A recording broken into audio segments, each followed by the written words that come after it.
भारत में चीन के 250 से ज्यादा ऐप्स को नागरिकों की सुरक्षा के लिए खतरा मानकर पिछले 1 साल में बैन किया गया। लेकिन आपको चीन और चीन के आइडियाज पर चलने वाले उन मोबाइल ऐप्स पर बैन लगाने की दस्तक देनी है जो भारत के नागरिकों के सम्मान और जीवन दोनों से खेल रहे हैं।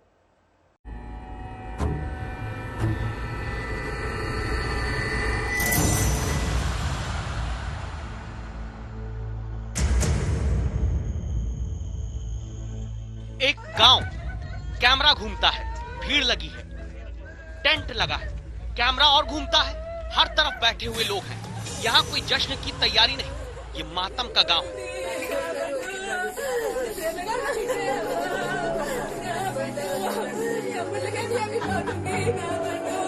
क्या आप भरोसा करेंगे, भारत के दक्षिण में एक गांव में बेटी के रोने के पीछे वजह चीन के कुछ लोग और चीन के ऐप हैं, लेकिन क्यों और कैसे?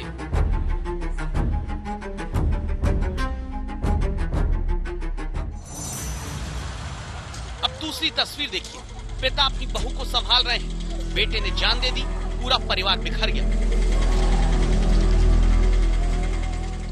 लेकिन क्या आप भरोसा करेंगे, देश में एक परिवार के महीने के मोबाइल फोन, इंटरनेट बिल जितना कर्ज लेने पर कुछ नागरिकों को जान देनी पड़ रही है, जिसके लिए कर्ज के बोझ में मृत्यु जाल फैलाने वाले जिम्मेदार चीन के ऐप हैं।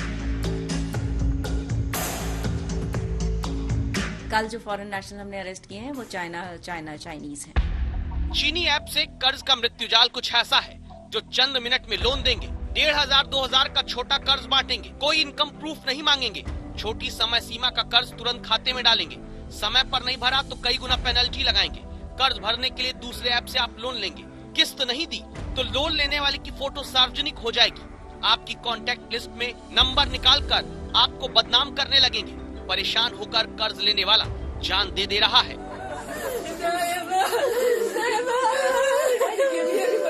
बिहार से लेकर बंगाल तक, मध्य प्रदेश से तेलंगाना तक अब तक इन चाइनीज ऐप के कारण करीब 15 से ज्यादा लोगों ने अपनी जान गंवाई है और इस सिलसिले को तुरंत रोकने के लिए दस्तक देना जरूरी है ताकि जांच एजेंसियां हो जाएं सतर्क और आप हो जाएं जागरूक और जिम्मेदार।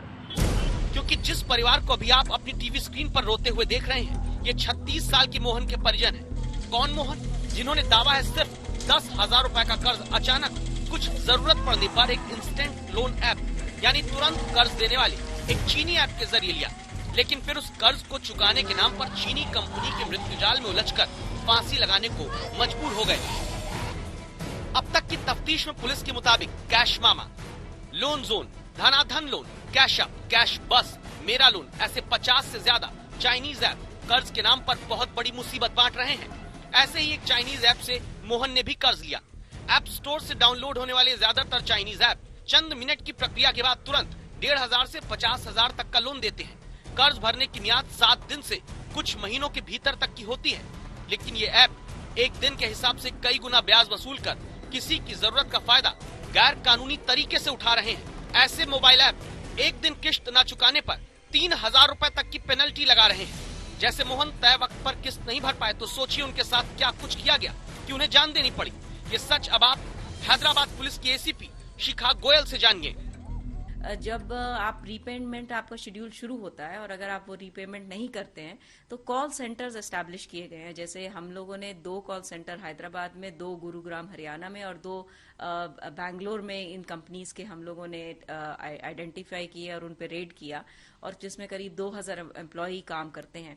तो ये फिर कॉल सेंटर के जो टेलीकॉलर्स हैं, फिर ये लोन जिसने लिया है उसको फोन करना शुरू करते हैं फॉर रीपेमेंट ऑफ लोन। और अगर आपका रीपेमेंट में आप डिफॉल्ट करते हैं तब ये आपको काफी परेशान करते हैं, काफी अब्यूजिव लैंग्वेज यूज करते हैं, आपको डिफेम करते हैं, जिससे कि बहुत ही ज्यादा स्ट्रेस और परेशानी ये जिसने लोन लिया उसको दी जाती है। आप सोचेंगे कि अगर तेलंगाना में इस बेटी को चाइनीज ऐप से 5 मिनट में कर्ज मिल जाने के बाद अपनी जान गंवानी पड़ी तो ऐसे कैसे बदनाम करने की धमकी दी गई होगी। ये बात समझने से पहले जान लीजिए, हैदराबाद पुलिस की अब तक की छानबीन के मुताबिक चाइनीज ऐप से इंस्टेंट लोन लेने वाला ये गोरख धंधा 21,000 करोड़ रुपए के पार पाया जा चुका है। 1.5 करोड़ से ज्यादा लोगों का ट्रांजैक्शन मिल चुका है। यानी डर है कुछ और लोगों को कर्ज की किश्त न भर पाने पर बदनाम करने की धमकी देकर ये डिजिटल कातिल लालची साहूकार जिंदगी और मौत के बीच झूलने के लिए मजबूर कर रहे होंगे।